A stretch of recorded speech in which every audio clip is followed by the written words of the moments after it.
1947, after World War II, they decided not to reopen the plant. It had been run down over those intervening years. The only people on the island was a detachment of Navy guys. They were patrolling on horseback on the beachfront, looking for the submarines. So when they bought the island in 1886 from the Dominion family, they paid $125,000. When they sold to the state of Georgia in 1947, the state bought it for $675,000. Everything included on the island. Two important things that need to be noted about that. The state passed some legislation, and two important parts of that. One is, under law, only 35% of the island can be developed, 65% can never be developed, which is why it looks like it does today. There are no high-rises on the oceanfront. It's not overdeveloped. It's not crowded like other beachfronts that we see up and down the East Coast. The other part of that legislation says that they made it a state park, so the entire island is a state park, and it has to be financially self-supporting. So that explains why you paid that $8, $10, whatever fee you came on the island, the parking fee. And 3% of every dollar you spend on the island goes to the Jekyll Island Authority to help run the island, as well as everyone who owns a business here leases property, all the homeowners lease their property, and all of their leases go to the Jekyll Island Authority as well. So that explains a little bit of why Jekyll Island looks the way it does. One of the first things they did was to build this causeway coming across. The only way to get on the island where the millionaires were here was to get on by boat. And so they came and walked up the pier. When they left, they walked back down the very wharf that you walked in.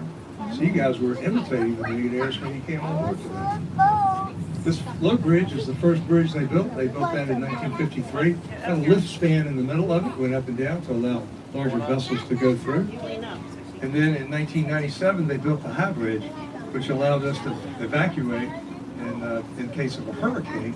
They found that some of the lift bridges and drop bridges on the East Coast couldn't be lowered in high winds when Hurricane Hugo came through. So that freed up the money from the federal government for the high bridge. They sold that lift span, I'm told, or I've read, to someone over a place over in England that is being used now over the Creek River over there. Look over on your left, you'll see a marina, Jekyll Harbor Marina. The boats on the other side are permanent. They typically stay here. They have long-term leases on those boat slips. Those are people from South Georgia and the area that lease those and enjoy their boats on holidays and weekends. The boats on this side are what we call our snowbird fleet. And these are boats that are traveling north and south on the intracoastal waterway. This time of year to north, they'll go up and enjoy the 2 weeks of summer that you'll enjoy up there. And then next fall, we'll see them coming back south again as they head down to the Caribbean, to South Florida, to the Bahamas. Intracoastal Waterway was created by the federal government in World War II. They cobbled together a bunch of creeks and rivers, some sounds, and one long canal in North Carolina. And it goes from Norfolk, Virginia to Key West, Florida. And they did that so that the military vessels could travel north and south inside the barrier islands so they were protected from the threat of the German submarine fleet. Still used today by the recreational boating, as well as tug and barge traffic. And a couple of coastal cruise lines come through here as well, a couple times a year.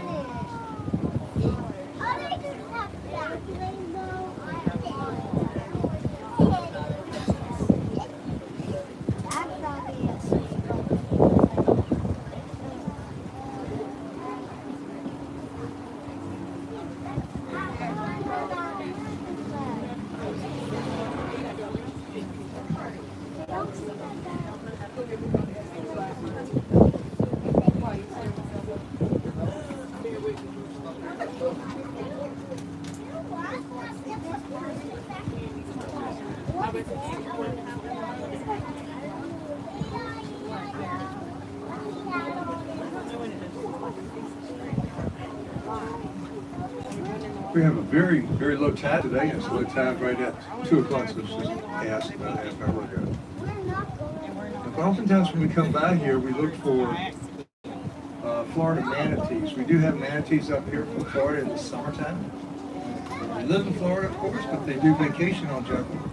And they come up here to feed on this tremendous amount of green grass that you see in our marsh called sportina grass.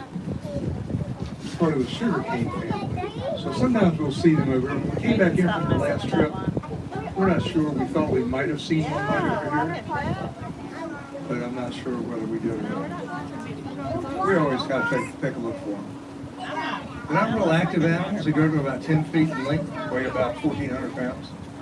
But they don't move around a whole lot. They're very sluggy. And they're not real bright, kind of like dolphins are pretty smart. Manatees, I'm not so sure.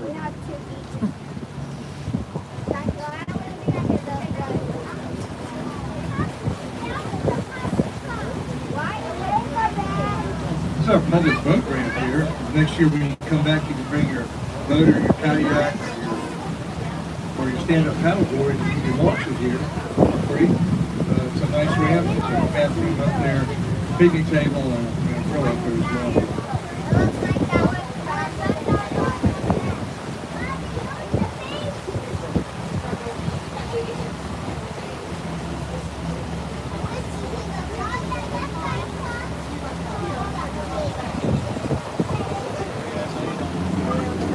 If you look over to your left up there, you'll see the towers for the water slides at Summer Waves.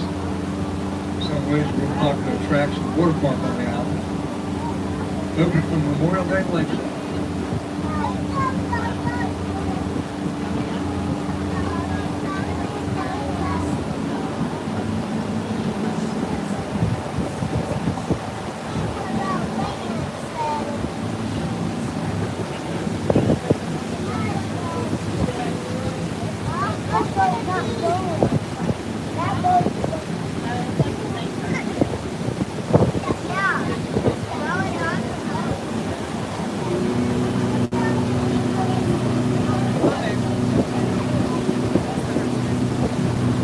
How many people, this is your first time on Jekyll Island? Oh, excellent, very good. All right. Some of you may or may not have heard of Shark's Tooth Beach. Have you heard of that? Okay. This beach that starts right here and goes all the way up to that point up there where those trees are. It's called the Funnel. This beach right through here is called Shark's Tooth Beach. About 27, 28 years ago, the Corps of Engineers came down the street, decided you need to be a little bit deeper so that larger vessels could come through. So they dredged it. Back then you could take your dredge spoil, material on the bottom of the creek, and just cast it up on the edge of the marsh. You can't do that anymore. But they did that then, and after a couple of heavy rains that washed the mud out of the spoils, the people began to find shark's teeth. Lots of shark's teeth. As a matter of fact, we have a friend of ours who's a captain that runs shark tooth hunting tours. This is a megalodon tooth. He found this one right up there where that water is. You see where all these people are. That's what they're doing. They're looking for shark's teeth. I've walked that beach with both my daughters side by side. I had never found a tooth. But they can spot. I don't know, it must be a gift. So this is a megalodon tooth. It's about 3 million years old. Serrated on the edge, and we have read that for every inch of tooth, that represents about 10 feet of shark. So this shark would have been about 25 feet long. Wow.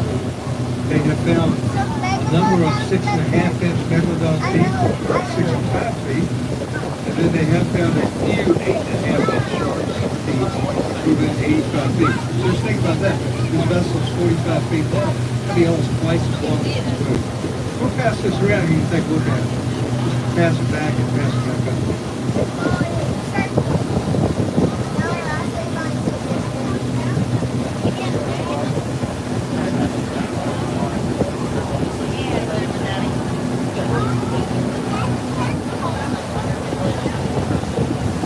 As you drive down 95 and look over the marsh towards the east, you may see a lot of these hummocks scattered out in the marsh. Those are areas with a little higher elevation, a little more trees grow with shrubs and bushes.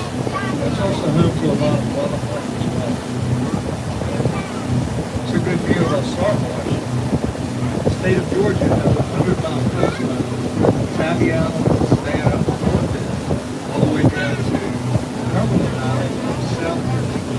And in that 100 miles of coastline, we have 1/3 of the salt marsh on the eastern seaboard. And that is significant because the salt marsh is just a huge nursery.